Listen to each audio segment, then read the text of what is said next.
Kozhikode medical കോളേജിൽ മരുന്ന് ക്ഷാമം രൂക്ഷമായി എന്ന വാർത്ത. മരുന്ന് വിതരണം നിലച്ച് ഒരാഴ്ച പിന്നിട്ട് കഴിയുമ്പോഴും പ്രശ്നത്തിന് ഇതുവരെ പരിഹാരം ഉണ്ടായിട്ടില്ല.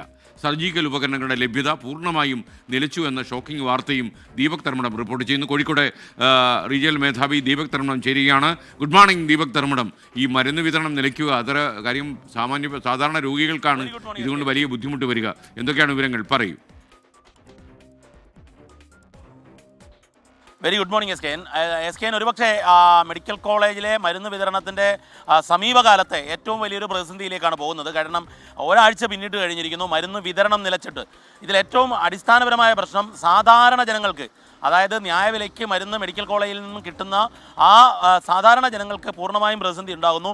പ്രത്യേകിച്ചും ശസ്ത്രക്രിയയ്ക്ക് പോകുന്നവർക്ക് സർജിക്കൽ ഉപകരണങ്ങളുടെ വിതരണം പൂർണ്ണമായി നിലച്ച അവസ്ഥയാണ്. ഇതിൻ്റെ ഏറ്റവും പ്രധാനപ്പെട്ട പ്രശ്നം 9 മാസമായി മരുന്നിൻ്റെ കുടിശ്ശിക ഉണ്ട് എന്ന കാരണം പറഞ്ഞുകൊണ്ട് വിതരണ കമ്പനികളെല്ലാം തന്നെ വിതരണം പൂർണ്ണമായി നിർത്തിവെച്ചിട്ട് ഇപ്പം 10 ദിവസം പിന്നിട്ട് കഴിഞ്ഞു.